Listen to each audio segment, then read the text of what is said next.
13 जुलाई 2025 जगह दिल्ली के द्वारका इलाके के उत्तम नगर का शमशान घाट। आज यहाँ एक व्यक्ति करण देव के अंतिम संस्कार की तैयारियां चल रही थी। हर कोई जो भी करण को जानता था वो अचानक हुई उनकी मृत्यु की वजह से बेहद दुखी था। वहीं करण का छोटा भाई कुणाल किसी तरह से अपने आंसुओं को छुपाकर अंतिम संस्कार की तैयारियों में लगा हुआ था। लेकिन उसी वक्त कुणाल को कुछ ऐसा मिलता है जिसे देखकर उसके होश उड़ जाते हैं। उसी समय उसे पता चलता है कि उसके भाई की मौत अचानक नहीं हुई थी, बल्कि उसे किसी ने मारा था। और सबसे बड़ी बात यह थी कि उसके भाई को मारने वाला वहीं पर मौजूद था। इतना सब जानने के बाद भी कुणाल चुपचाप अपने गुस्से को दबाकर अपने भाई का अंतिम संस्कार करता है। और अंतिम संस्कार के बाद एक ऐसी खौफनाक कहानी सामने आती है जिसे सुनकर हर किसी के रोंगटे खड़े हो जाते हैं। साथियों, दिल्ली के द्वारका उत्तम नगर इलाके से ये पूरी घटना शुरू होती है। उत्तम नगर के ओम विहार फेज 1 में 36 साल के करण देव अपने परिवार के साथ रहते थे और खबरों की माने तो वो एक निजी कंपनी में काम करते थे। कहा जा रहा है कि करीब 8 साल पहले उनकी शादी सुष्मिता नाम की एक लड़की से हुई थी और शादी के बाद उनकी शादीशुदा जिंदगी बहुत बढ़िया रही। और फिर शादी के कुछ समय बाद सुष्मिता ने एक बेटे को जन्म दिया।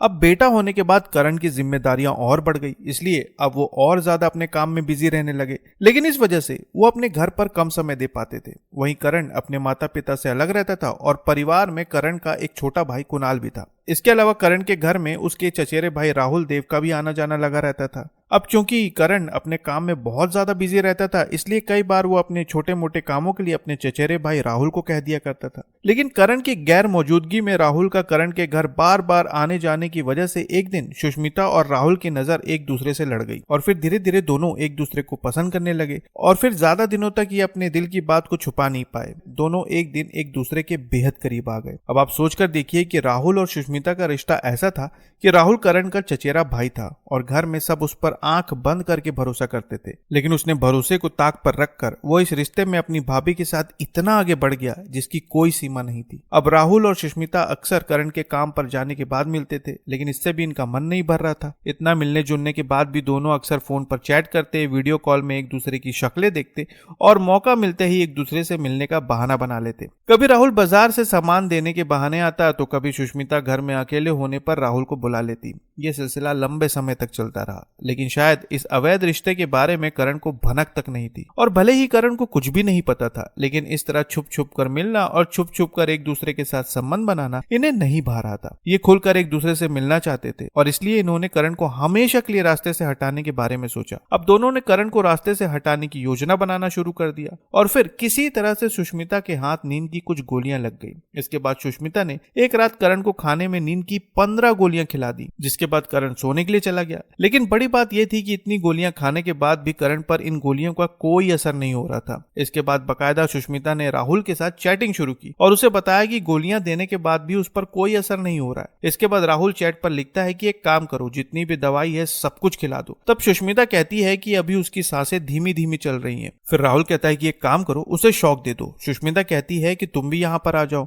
अब कुछ देर तक तो राहुल सुष्मिता के घर के बाहर टहलता है और मौका देखकर सीधा घर के अंदर घुस जाता है। इसके बाद दोनों मिलकर एक्सटेंशन बोर्ड का तार निकालते हैं। उसके बाद उसमें से एक तार करण की उंगलियों में टेप से चिपका देते हैं और दूसरे तार को उसके कंधे पर। इसके बाद कुछ ही देर में करण की सांसें पूरी तरह से थम जाती हैं। इतना होने के बाद राहुल वहां से तुरंत निकल जाता है और सुष्मिता कुछ देर तक पति के शव के पास बैठी रहती है, लेकिन रात ज्यादा हो चुकी थी इसलिए वो भी वहां पर सो जाती है।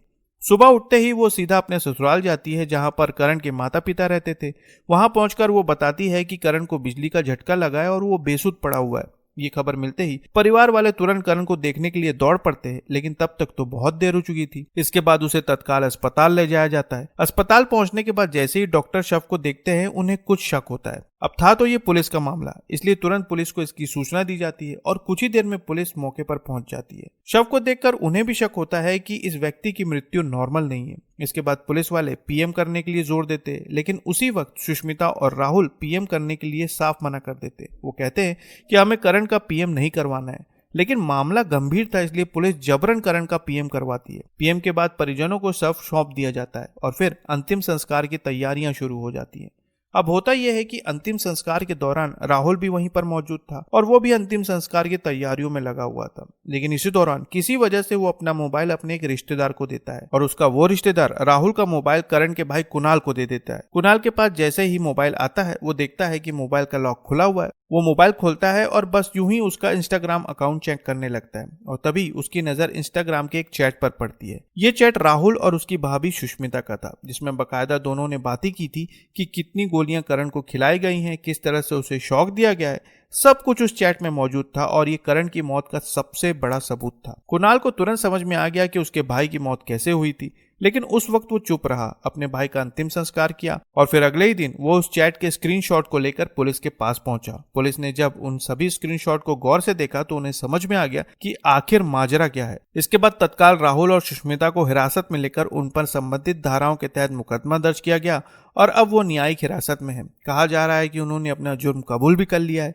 इस घटना की सबसे बड़ी बात यह है कि जब भरोसे की दीवार गिरती है तो सबसे बड़ा अपराध अपनों के बीच ही जन्म लेता है। शक को नजरअंदाज करना, रिश्तों में अनदेखी करना कभी कभी इंसान की जान तक ले सकता है। भरोसा सबसे कीमती चीज है और वही जब टूटता है तो कहानी दर्दनाक और खौफनाक बन जाती है। तो साथियों, इस पूरे मामले पर आप क्या कहना चाहेंगे कमेंट में जरूर बताएं और नई खबरों के लिए चैनल को सब्सक्राइब करना ना भूलें। फिर मिलते हैं एक नई खबर के साथ, तब तक के लिए आपका बहुत बहुत धन्यवाद।